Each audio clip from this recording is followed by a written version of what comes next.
Bismillahirrahmanirrahim. Assalamu alaikum. Today we are going to discuss assessment of musculoskeletal system. You all might be familiar with the term health assessment. कि health assessment किसको कहते हैं? So health assessment is the evaluation of health status by performing a physical exam after taking a health history. हमारे पास health assessment हम करते किस लिए हैं? हेल्थ असेसमेंट हमारे पास एक ऑर्गेनाइज्ड और सिस्टमेटिक अप्रोच है जिसके ज़रिए हम बॉडी सिस्टम्स जो हैं उनको इवेलुएट करते हैं कि आइदर दे आर हेल्दी, कि हमारे पास जो हमारे बॉडी सिस्टम्स है हेल्दी है या उनमें कोई प्रॉब्लम है, और अगर प्रॉब्लम है तो उन प्रॉब्लम्स को आइडेंटिफाई करते हैं कि प्रॉब्लम्स कहाँ हैं बाय परफॉर्मिंग सेवरल टेक्निक्स. हमारे पास हेल्थ असेसमेंट के सेवरल टेक्निक्स है जिनमें हमारे पास inspection, palpation, percussion and auscultation आता है.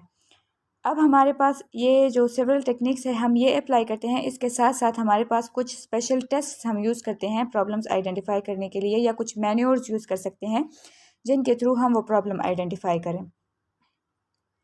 अब musculoskeletal system is consist of bones, joints, muscles, ligaments, tendons etcetera. तो हम इन सारे पार्ट्स को असेस करते हैं कि इनमें हमारे पास कोई प्रॉब्लम है या नहीं, और अगर प्रॉब्लम है तो प्रॉब्लम हमारे पास कहाँ है. मस्कुलोस्केलेटल असेसमेंट में हमारे पास इंस्पेक्शन आता है, palpation, passive and active range of motion, assessment of joint stability, manual muscle testing, joint specific provocative manoeuvres and special test.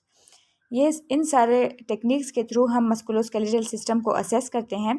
अब हमारे पास इंटरेस्टिंग थिंग ये है कि मस्कुलोस्केलेटल सिस्टम एग्जामिनेशन जब हम करते हैं तो we also indirectly test coordination, sensation and endurance, क्योंकि हमारे पास मस्कुलोस्केलेटल सिस्टम और जो न्यूरोलॉजिकल सिस्टम है they mostly overlap with each other. हमारे पास मोस्टली ऐसा होता है कि जब हमारे पास मस्कुलोस्केलेटल सिस्टम में कोई प्रॉब्लम होती है तो most of the time cause हमारे पास कोई न्यूरोलॉजिकल डिफेक्ट होता है. हमारे पास न्यूरोलॉजिकल सिस्टम में कोई डिफेक्ट होता है जिसकी वजह से हमारे पास मस्कुलोस्केलेटल सिस्टम में प्रॉब्लम होती है.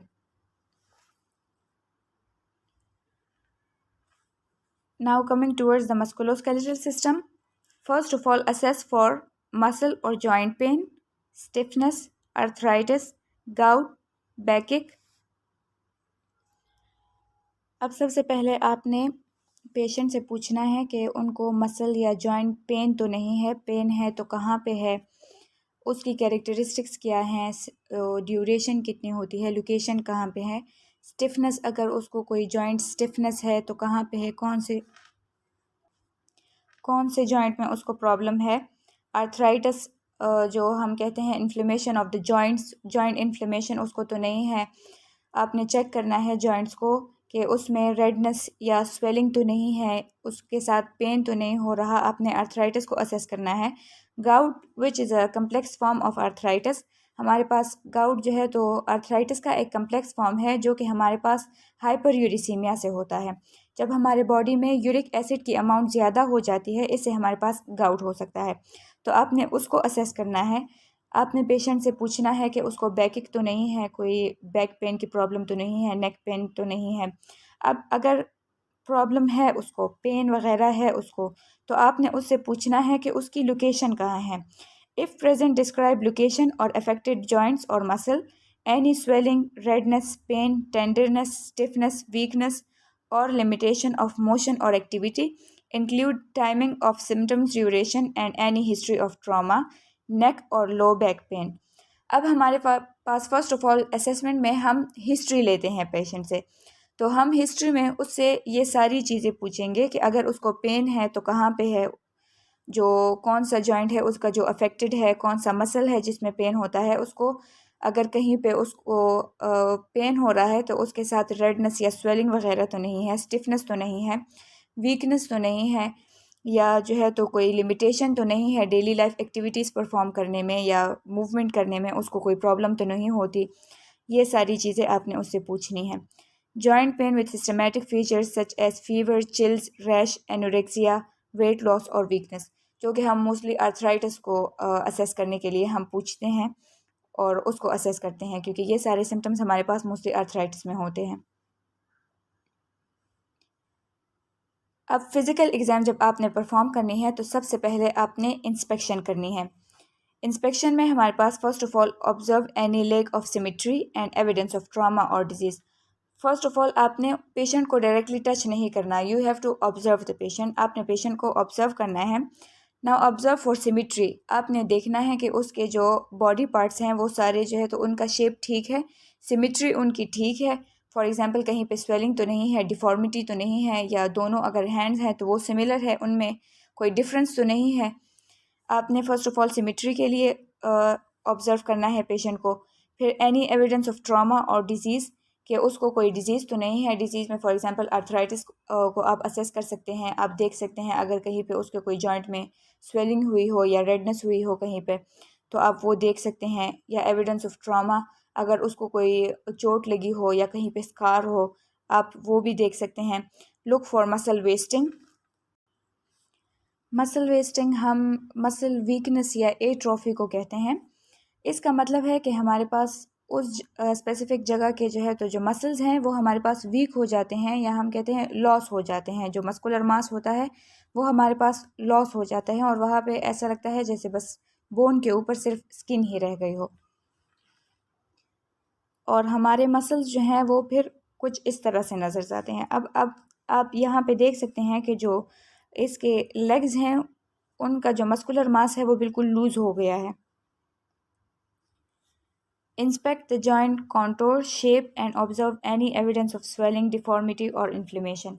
अब हमारे पास जैसे नी जॉइंट्स हो गए, एल्बो जॉइंट्स हो गए, आपने जॉइंट्स को ऑब्जर्व करना है कि उनका शेप ठीक है, या वहाँ पे कोई स्वेलिंग तो नहीं है, डिफॉर्मिटी उसका शेप तो ख़राब नहीं हो गया, इन्फ्लेमेशन तो नहीं हो गई, स्वेलिंग रेडनेस वगैरह तो वहाँ पे नहीं हो गई, उस जगह का टेम्परेचर तो ज़्यादा नहीं है जो सराउंडिंग हमारे पास ऑर्गन्स है उससे। साइंस ऑफ इन्फ्लेमेशन आपने चेक करनी है। Now ask the client to point to or otherwise identify any painful areas including sites of radiation of pain. अब आपने जो पेशेंट है उससे पूछना है कि आपको पेन कहाँ पे होता है, जो पेन के सिम्टम्स हैं, जो कैरेक्टरिस्टिक्स हैं पेन की वो क्या क्या हैं। फॉर एग्जांपल लोकेशन कहाँ पे है, उसका रेडिएट होता है कि नहीं होता, जो पेन है वो रेट करे आप 0 to 10 के स्केल पे कि आपको कितना पेन होता है। अगर पेशेंट बता सके तो ठीक है, otherwise you have to assess for it, identify it yourself. अब जहाँ पे हमें पेन होता है उस जगह को अगर हम टच करते हैं तो हमारे फेस एक्सप्रेशन से शो होता है कि हमें इस जगह पे पेन हो रहा है। मोस्टली हम अपनी आइज़ क्लोज कर देते हैं जो पेन है उसकी वजह से, या हमारे जो फेशियल एक्सप्रेशंस है वो थोड़े ठीक नहीं रहते, ख़राब से हो जाते हैं जब हमें पेन होता है। So you have to identify कि कौन सी जगह पे टच करने से जो है तो उसके फेशियल एक्सप्रेशंस ख़राब हो जाते हैं, या वो चीखता है या आवाज़ निकालता है मुँह से, इसकी आवाज़ करता है, ये शो करता है कि उसको उस जगह पे पेन हो रहा है। तो you have to identify painful areas including sites of radiation. आपने उससे पूछना भी है कि वो पेन जो है तो कहीं पे रेडिएट तो नहीं कर रहा। फॉर एग्जांपल अगर उसके आर्म में पेन है तो वो शोल्डर की तरफ रेडिएट तो नहीं कर रहा, बैक की तरफ रेडिएट तो नहीं कर रहा, रेडिएटिंग पेन है कि नहीं। Screening questions for musculoskeletal disorders. Now screening questions है ये हमारे पास कुछ जो हम पूछते हैं पेशेंट से to identify musculoskeletal disorders. Do you have any pain और stiffness in your arms, legs और बैक। आप पूछते हैं कि आपके आर्म्स, लेग्स या बैक में कोई पेन तो नहीं होता, स्टिफनेस तो नहीं होती, अकड़ तो नहीं जाती ये जगह, यहाँ के जॉइंट्स वगैरह। Can you walk up and down stairs without difficulty. आप जब सीढ़ियाँ चढ़ते हैं या उतरते हैं तो आपको कोई प्रॉब्लम तो नहीं होती, कोई डिफ़िकल्टी तो नहीं होती। Can you dress your self in every day clothes without any difficulty. या जब आप कपड़े चेंज करते हैं तो आपको कोई प्रॉब्लम तो नहीं होती। फॉर एग्ज़ाम्पल आप जब हाथ उठाते हैं तो आपके जो जॉइंट्स हैं वो स्टिफ़ तो नहीं हो जाते, अकड़ तो नहीं जाते, या पेन तो नहीं होता आपको। Assessment of gait. अब गेट हम कहते हैं चाल चलन को, तो हम आपने जो पेशेंट है उसका गेट असेस करना है। Ask the patient to walk back and forth across the room. आपने जो पेशेंट है उसको कहना है कि इस रूम का एक चक्कर लगाए, मतलब सामने तक जाए एंड देन टर्न, और फिर वापस आपकी तरफ आए। Observe for equality of arm swings, balance and rapidity and ease of turning. अब आपने जो पेशेंट है तो उसको ऑब्ज़र्व करना है कि जब वो वॉक करता है तो हम मोस्टली जब वॉक करते हैं तो साइड्स पे अपने आर्म्स स्विंग करते रहते हैं, तो उसकी इक्वलिटी चेक करनी है, बैलेंस चेक करना है पेशेंट का कि कहीं पे वो चकरा तो नहीं रहा या गिर तो नहीं रहा, आपने ये चेक करना है। And rapidity and ease of turning, कि जब वो मुड़ता है आपकी तरफ तो आसानी से मुड़ता है या उसको प्रॉब्लम होती है, उसके कहीं पे जॉइंट स्टिफ हो जाते हैं, पेन होता है उसको टर्निंग में। आपने ये सारी चीज़ें असेस करनी है। Next, ask the patient to walk on his tiptoes then on heels. आपने उसको कहना है कि हील टू टो जो है तो वो मूव करे। जैसा कि आप यहाँ पे देख सकते हैं कि पहले वो अपना हील रखता है, फिर उसके बाद अपना टिपटो। तो आपने उसको कहना है कि इस तरीके से वॉक करे। And then ask the patient to tandem walk. Now let's see tandem walk किसको कहते हैं।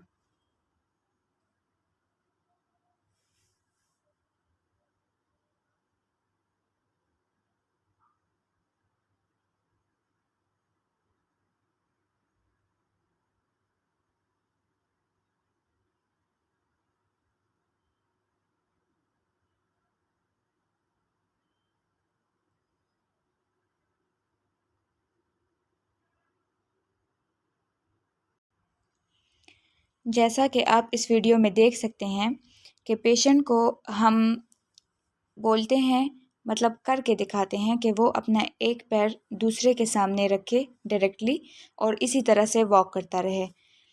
तो इसको हम टैंडम वॉक कहते हैं। So you have to ask the patient to walk placing one foot directly in front of the other heel to toe. मतलब जो एक पैर का हील है वो दूसरे पैर के टो के सामने रखे और इसी तरह से वॉक करता रहे। देन टर्न, फिर आपकी तरफ वापस आए। तो इसको हम टैंडम वॉक कहते हैं। आपने पेशेंट को कहना है कि इस तरह से वॉक करके दिखाए। Then test the patient's ability to stand with feet together with eyes open and then closed, Romberg's test. Reassure the patient that you will support him in case he becomes unsteady. Now आपने जो है तो patient को कहना है कि वो खड़ा हो जाए, पहले अपनी आंखें खुली रखे और सीधा खड़ा हो जाए, फिर थोड़ी देर बाद अपनी आंखें बंद कर दे और खड़ा ही रहे। इसको हम रॉम्बर्ग्स टेस्ट कहते हैं। अब अगर हमारे पास पेशेंट आंखें बंद करने के बाद भी खड़ा ही रहा, मतलब उसको खड़े होने में कोई डिफ़िकल्टी नहीं होती, वो चकराता नहीं है या गिरता नहीं है, तो इसको हम कहते हैं कि उसका जो रॉम्बर्ग्स टेस्ट है वो नेगेटिव है। और अगर हमारे पास पेशेंट जो है तो आंखें बंद करने के बाद वो खड़ा नहीं रह पाया, फॉर एग्ज़ाम्पल चकरा गया या मतलब गिर गया कहीं पे हमारे पास, तो इसको हम कहते हैं कि उसका रॉम्बर्ग्स टेस्ट पॉजिटिव है। और रॉम्बर्ग्स टेस्ट हम मोस्टली कोऑर्डिनेशन चेक करने के लिए करते हैं, सेंसेशन चेक करने के लिए करते हैं कि वेदर हमारे पास आंखें बंद करने के बाद वो अपना इक्विलिब्रियम मेंटेन कर पाया कि नहीं कर पाया जो है। तो इसको चेक करने के लिए हम रॉम्बर्ग्स टेस्ट यूज़ करते हैं। लेकिन एक बात माइंड में रखनी है कि जब भी आप रॉम्बर्ग्स टेस्ट परफॉर्म कर रहे हो, आपने पेशेंट के साथ ही या उसके पीछे खड़ा होना है, कि अगर वो पेशेंट जो है तो आंखें बंद करने के बाद खड़ा नहीं रह पाया तो वो गिरे ना, आप उसको पकड़ ले जल्दी से, वो गिरने से बच जाए। नाउ लेट्स सी कि रॉम्बर्ग्स टेस्ट हमारे पास कैसे परफॉर्म करते हैं हम।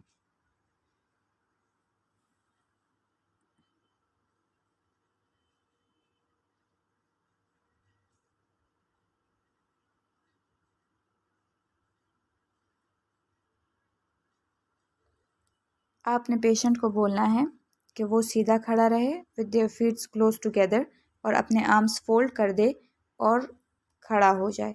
पहले अपनी आंखें खुली रखे, फिर कुछ देर के बाद उनको बोलना है कि अपनी आंखें क्लोज कर दें।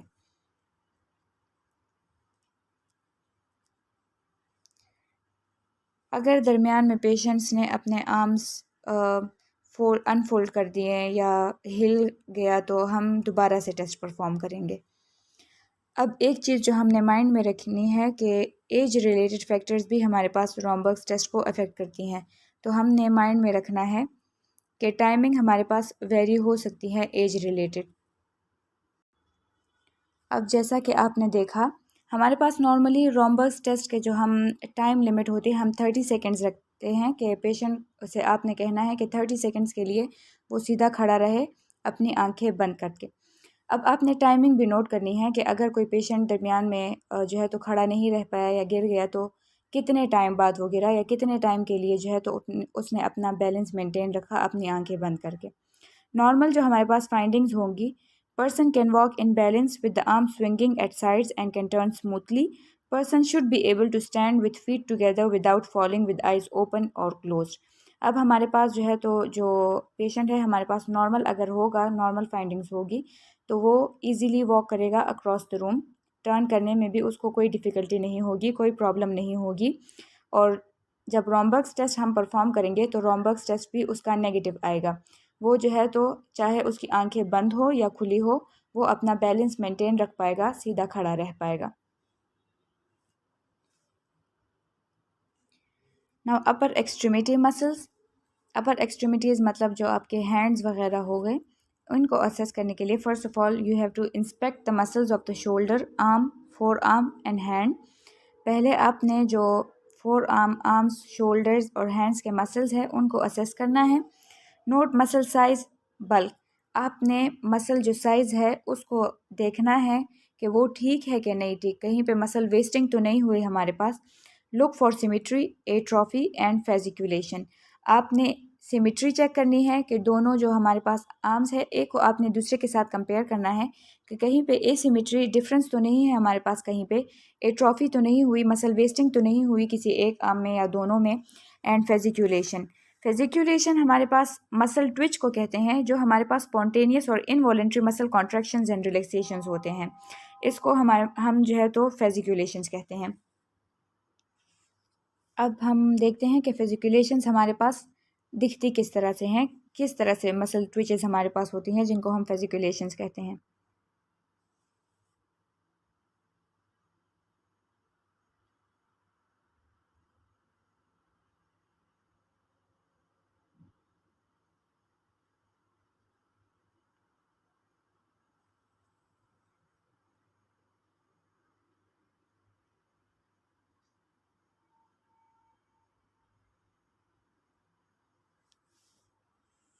इस तरह के जो इनवॉलेंट्री और स्पॉन्टेनियस मसल कॉन्ट्रैक्शंस और रिलैक्सेशंस हमारे पास होती हैं, इसको हम फेजिकुलेशंस कहते हैं। Now look for tremor and other abnormal movements at rest and with arms outstretch. अब आपने देखना है कि उसके हाथों में कोई कपकपी या लरजना वगैरह या कोई एनी अदर एबनॉर्मल मूवमेंट्स तो नहीं है, आपने इसको असेस करना है। Now determine muscle power by gently trying to overpower contraction of each muscle group. Shoulder abduction, deltoid muscle के लिए आपने एबडक्शन करना है and adduction for trapezius muscle.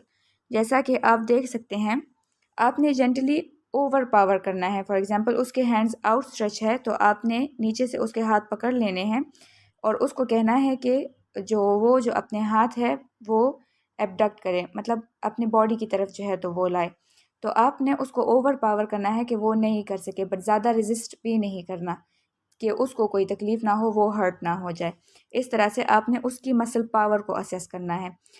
Deltoid muscle के लिए आपने एबडक्शन एंड ट्रेपीजियस मसल के लिए आपने एडक्शन करनी है। अब इसमें हमारे पास एमसीक्यूज़ भी बन सकता है कि आप डेल्टॉइड मसल के लिए क्या यूज़ करते हैं एंड ट्रेपीजियस मसल के लिए जो है तो क्या यूज़ करते हैं, क्या करते हैं, एडक्शन करते हैं या एबडक्शन करते हैं या फ्लेक्शन करते हैं। तो इस तरह के एमसीक्यूज़ हमारे पास बन सकते हैं इसमें। एल्बो के लिए फ्लेक्शन, बाइसेप्स के लिए और जो ट्राइसेप्स है उसके लिए एल्बो एक्सटेंशन आपने यूज़ करनी है।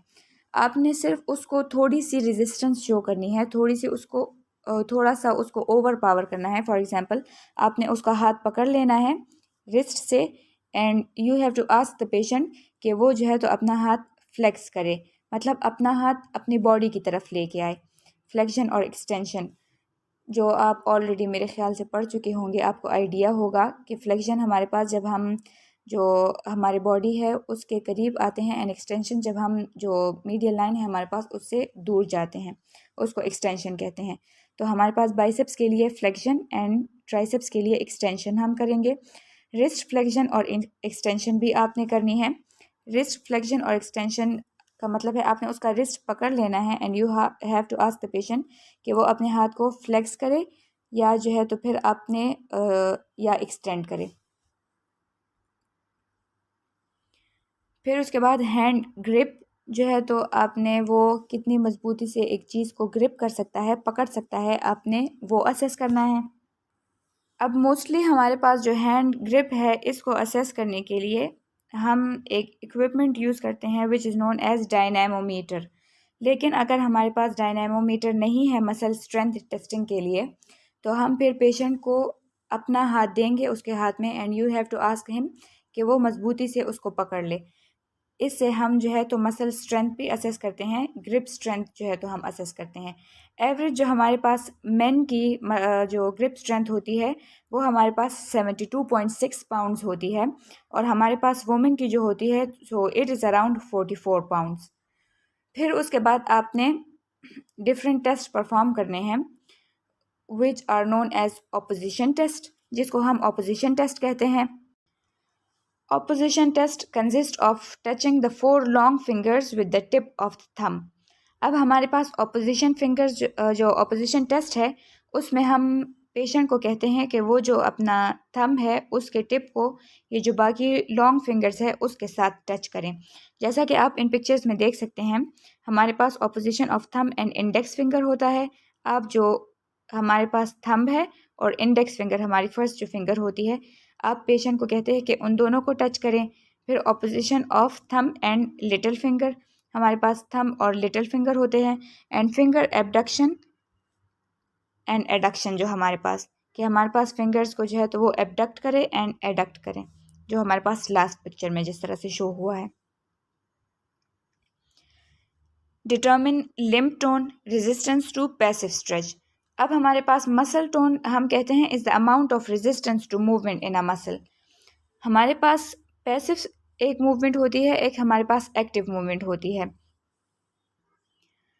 अब पैसिव रेंज ऑफ मोशन हमारे पास जो होता है या पैसिव मूवमेंट जो होती है हम उसको कहते हैं जब हमारे पास फिजिशियन या जो नर्स होती है या फिजियोथेरेपिस्ट वगैरह जो भी होता है वो अगर पेशेंट का कोई बॉडी पार्ट मूव करता है, फॉर एग्जांपल उसका हेड मूव करता है या हैंड मूव करता है, तो उसको हम कहते हैं कि ये पैसिव मूवमेंट है। मतलब इसमें पेशेंट खुद से कुछ नहीं कर रहा, जो फिजिशियन है या फिजियोथेरेपिस्ट है या नर्स है वो पेशेंट के बॉडी पार्ट्स मूव कर रही है। इसको हम पैसिव मूवमेंट कहते हैं या पैसिव रेंज ऑफ मोशन कहते हैं। और एक्टिव हमारे पास तब होता है जब पेशेंट खुद से अपने बॉडी पार्ट्स मूव करता है, तो इसको एक्टिव रेंज ऑफ मोशन कहते हैं। नाउ इससे हम लिम्ब टोन डिटरमिन करते हैं, मतलब कि जो पेशेंट है उसका जो बॉडी पार्ट है वो कितना रेजिस्टेंस शो करता है to movement, whether it is active और passive. With the patient relax, gently move the limb at the shoulder, elbow and wrist joint and note whether the tone is normal, increased or decreased. अब हमारे पास आपने जो है तो patient को relax बिठा देना है, जो उसके जॉइंट्स हैं उनको मूव करना है। फर्स्ट अपने शोल्डर से जो है तो उसके हैंड को मूव करना है, फिर उसके बाद एल्बो से, फिर उसके बाद रिस्ट जॉइंट को मूव करना है। और आपने देखना है कि टोन किस तरह से है, मतलब रेजिस्टेंस किस तरह से है। नॉर्मल है, वो इजीली जो है तो उसका हैंड मूव होता है, या इंक्रीज़ है, हमारे पास ज़्यादा रेजिस्टेंस शो होता है, मूव नहीं होता, ऐसे जर्की टाइप मूवमेंट है उसकी, जर्क्स से मूव होता है, या डिक्रीज है। आपने लिम्ब टोन नोट करना है। अब हम देखते हैं कि किस तरह से जो है तो आप पेशेंट के जो मसल टोन है उसको असेस कर सकते हैं।